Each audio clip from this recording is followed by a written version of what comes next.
Muchas gracias, David. Mi nombre es Miguel Ángel Conde, vengo de la Universidad de León y hoy me gustaría hablar de cómo tratamos de mejorar el aprendizaje en un contexto en que no es tan fácil, en un contexto en que tenemos muchas dificultades, en un contexto en que no podemos decidir muchas veces qué herramientas podemos utilizar, en un contexto en que cualquier cambio tiene que ser supervisado. El contexto nos supone muchas dificultades y en muchos casos supone trabajar muy duro tratando de, yo digo mejorar, pero quizás no mejorar el rendimiento académico, mejorar el aprendizaje de un alumno es ser mucho más ambicioso y quizás mucho más difícil.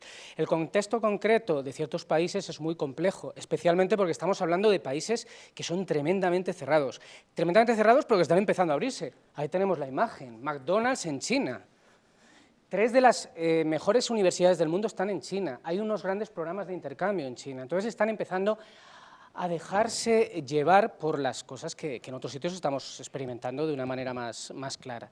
En este caso vamos a hablar de un tipo de experiencia que se ha llevado entre la Universidad de Xi'an y la Universidad de León con la mediación del Instituto Confucio. El Instituto Confucio nos permite intercambio de enseñanza en lengua española en estos ámbitos. En concreto, lo que se trataba era un intercambio entre profesores y estudiantes de estas universidades. Y claro, ya que tenemos eso ahí, tenemos que pensar, como profesores especialmente, en ¿nos sirve lo mismo que usamos aquí, allí? Pues volvemos a lo mismo, el contexto condiciona mucho. Si el contexto condiciona tanto, tendremos que determinar cuál es la herramienta más útil dependiendo de dónde nos encontremos. Y en este caso estamos muy limitados. En este caso lo que se buscó, o lo que se consiguió, fue un consorcio con un grado en mecánica y automatización, en el que los estudiantes chinos viajan a España y los profesores españoles viajan a China, y todo se imparte en español, ¿vale? Es un programa de intercambio completo. Aquí la mayor dificultad reside en el idioma. Los alumnos muchas veces tienen unas notas no muy altas por el idioma, pero bueno, al final ellos están estudiando español y consiguen unos niveles altos, también en la cultura. Si nos fijamos en la viñeta de abajo, podemos ver cómo se puede malentender cualquier gesto, cualquier cosa que no sea la típica. Entonces, lo que vamos a intentar hacer para mejorar el aprendizaje es utilizar la tecnología con eso. Para ello se plantea un experimento, un piloto cuasi experimental, con un grupo de control y un grupo experimental, y durante 3 años en concreto. En esos 3 años lo que vamos a ir haciendo es intentar introducir herramientas tecnológicas dentro de las posibles en China, que no son todas, ni muchísimo menos las que podemos utilizar, y especialmente en 2 asignaturas. En concreto hablamos de 2 asignaturas que son similares, con profesores con más de 20 años de experiencia en docencia en España, con alumnos con el mismo nivel de español, y en este caso, pues bueno, una es más relativa a la tecnología como tal y otra es más relativa a la tecnología y la cultura española.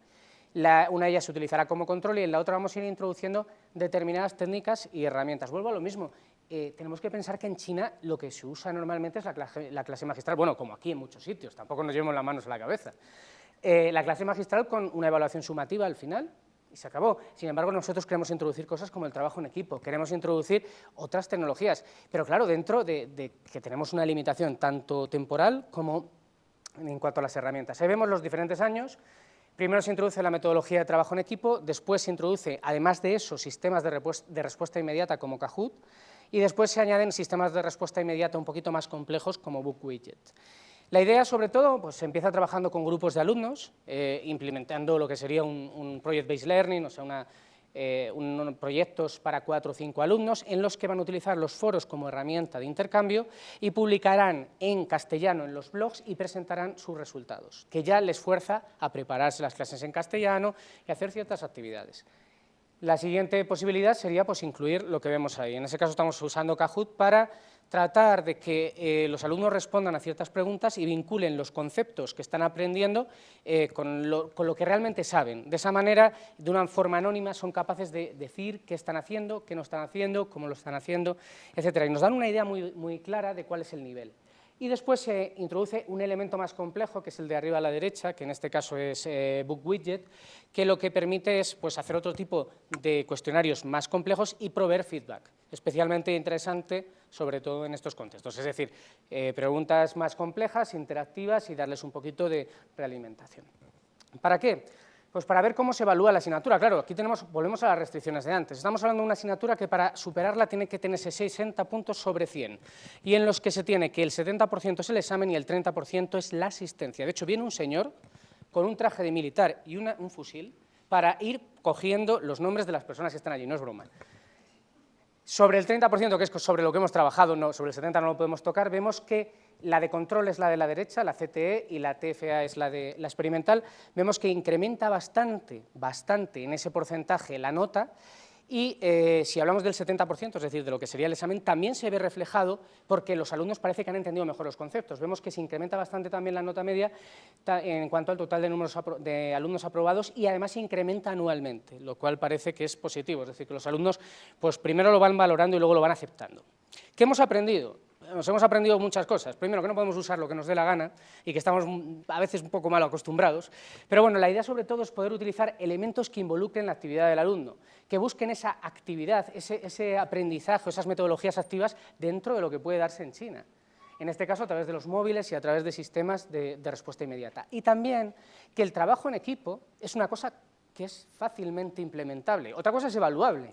Pero lo que es implementable, llevarlo allí, ponerlo y hacerlos trabajar, es interesante y les ha venido fenomenal, porque han aprendido una cosa que ellos no suelen hacer, que es trabajar en equipo, y otra cosa que es enfrentarse a una dificultad muy grande que tienen con el idioma. Al final, lo que tenemos que hacer es tratar de ser flexibles, se ve un poco mal, como un junco, y aceptar los cambios, tanto ellos como nosotros. Es muy difícil para los alumnos cambiar en función de las tecnologías que tiene, y es muy difícil a veces a nosotros adaptarnos a eso, pero también es muy enriquecedor. Y ha funcionado muy bien, y bueno, al menos podemos decir que el rendimiento se incrementa. El aprendizaje yo lo dudaría mucho.